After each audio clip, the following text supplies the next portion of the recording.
WWE Crown Jewel featured a lot of new twists and turns for some major storylines. So we'll see what just changed for Drew McIntyre, John Cena, B Fab, and much more. Starting things off with some very interesting comments from John Cena. Retirement has been something that John Cena has been teasing and speaking about for a long time now. Even earlier in the year at WrestleMania 39, John Cena was taking bows before his signature moves, and truly acting as if it was his final time performing those moves. He didn't know when he would be in the WWE ring again and seemed very emotional about everything at WrestleMania 39. But due to the events of the actor strike, John Cena was able to squeeze out a small full-time run with WWE. He made constant appearances from September 1st throughout the first week of November, something that only happened because of the Hollywood shutdown. So it was nice to get that 2-month run from John Cena, and that probably will be the closest thing we get to a full-time run from him for the rest of his career. But the biggest question still remains: when will John Cena retire, and what will the scenario and circumstances of his retirement be? Well, John Cena recently appeared on the After the Bell podcast and tackled this subject head-on. When asked about how he would like to see this retirement unfold, and if he had planned it out in his head, John Cena had this to say about the topic, quote, "There are a lot of different perspectives. Anyone else sitting here would probably craft a scenario where, oh, in my mind, the perfect thing to do is this, at this event with this individual. I just want to do what's best for WWE. That's been my order of operations since I walked in this building. It hasn't changed. It's my way of thinking, but it's done me pretty well. When I'm courageous enough to express to those making choices, hey, this is it. I do what they tell me to do because I believe full faith that they're doing what is best for business. Whenever it comes to an end, and it will, whatever is deemed the best thing for WWE is exactly what will be the perfect moment," end quote. So John Cena says that the way he operates in current day hasn't changed at all from the very first time he walked into WWE. He's just going to do whatever's best for the company and trust in WWE creative to lead the way. And it looks like that's exactly where he stands with his retirement situation as well. He doesn't have anything too specific in mind.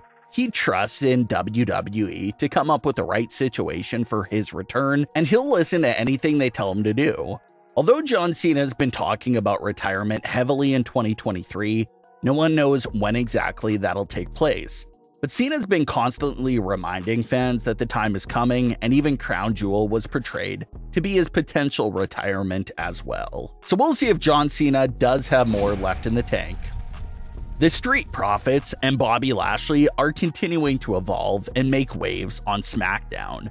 The Street Profits have fully transitioned into their new heel selves and even have brand new music. A popular and constant reoccurring topic of discussion since the group's arrival has been the topic of adding new members and women to the group. And it looks like WWE has officially begun teasing exactly that. During the November 3rd edition of SmackDown, B Fab came up to Lashley and the Profits to compliment them on their new appearances and recent changes. B Fab also asked Bobby Lashley if she could speak to him privately, and they walk off together.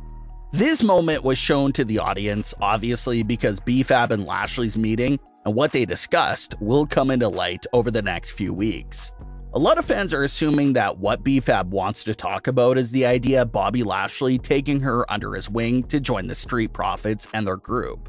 B Fab already has a ton of experience working within a group. She was a longtime part of Hit Row.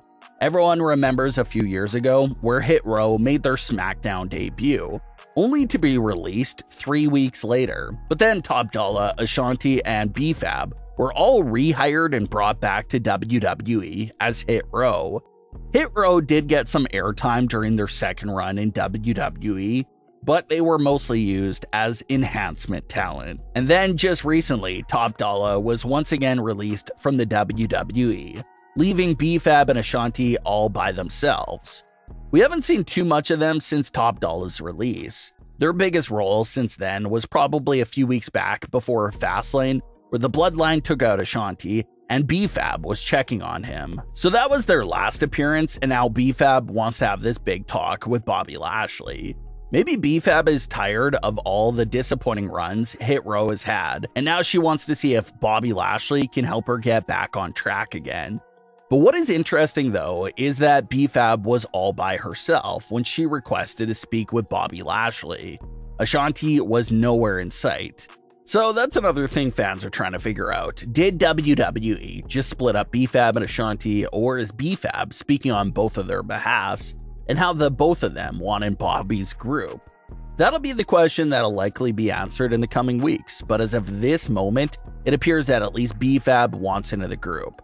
Some fans are questioning why this role was even given to someone like Bianca Belair and Jade Cargill, and the answer appears to be pretty simple. It's due to the fact that B Fab would benefit the most from this role. Bianca Belair is a well-established top star in all of WWE. She doesn't really need this group to elevate her because she's already at the top. Same thing pretty much goes for Jade Cargill. WWE has been giving Jade an out-of-this-world presentation, making her feel like a top star before even competing in WWE. So she doesn't need it either. But B Fab is trying to find herself and get some momentum going for her young WWE career. And this could be the ideal and perfect situation to finally put B Fab on the map in a solid way. So that's why out of the three women, B Fab does have to be the best case to take the spot, because she has the most to gain from this opportunity. And even if it starts off as just a manager role for B Fab, it'll still be perfect and will really elevate her. Hit Row was never truly picking up any wins, so it was hard for B Fab to even pick up momentum as their manager. But now possibly being the manager for Bobby Lashley and the Street Profits would be amazing, because she would be finally managing a group that can actually win matches. So it'll be great to see how B Fab could fit into this group. Drew McIntyre was unable to defeat Seth Rollins for the World Heavyweight title at Crown Jewel, but Drew's story still appears to be continuing. Drew has been a bit more edgy in recent weeks, but during big moments of the title match with Seth Rollins, Drew appeared to show some mercy towards Seth at certain points, and that eventually costed him the match. Drew walked up the ramp looking extremely lost and disappointed in himself, and while Drew was sitting all alone backstage, Rhea Ripley came up to him and gave him a look, as if she was reminding him about her offer and what he could have had if he accepted it.